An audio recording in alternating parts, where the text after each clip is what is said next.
problem that we're asked to solve here is to find the value of x so that these two figures have the same area. Now, both of these figures are rectangles. And so the first thing that we need to know is how do we find the area of a rectangle? And so luckily, the area of a rectangle is pretty simple. All we do is we take one of the sides and we multiply by the other side. This is often called length times width or base times height. So for the first rectangle, we're going to take the height, which is 10, and multiply by the length of the base, which is x.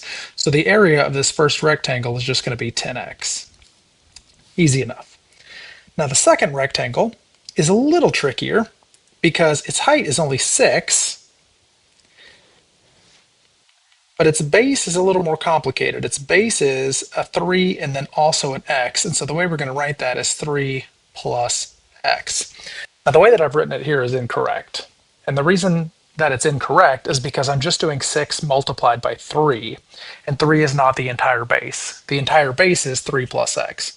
So to do 6 multiplied by the entire base, I need a set of parentheses, and that is 6 multiplied by the entire base. And so to find the value of x so the figures have the same area means the area of the first rectangle must equal the area of the second rectangle. And so this is the equation that we're going to solve.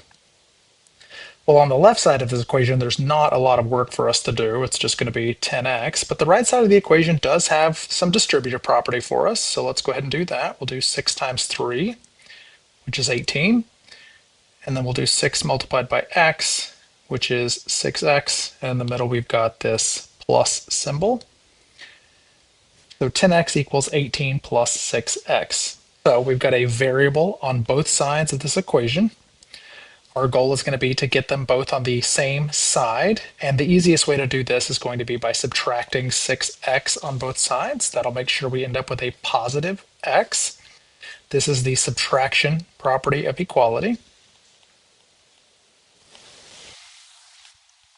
Like so. And so 10x minus 6x is 4x.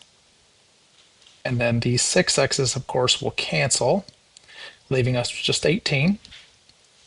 And now the last thing for us to do is to divide by 4. 18 divided by 4 is going to give us a decimal. We're using the division property of equality here. 18 divided by 2 is 9. So 18 divided by 4 is 9 divided by 2, which is 4.5. And we want to put our unit on there. 4.5 centimeters is our value of x. And the way that we can check and make sure it's correct is by taking the area of our first figure, which was 10 times x, and replacing the x with the 4.5. 10 multiplied by 4.5 is, of course, 45. Because this is area, our unit is going to be square centimeters. And then let's go ahead and check the second rectangle to make sure it's the same. The area there was 6 multiplied by 3 plus x.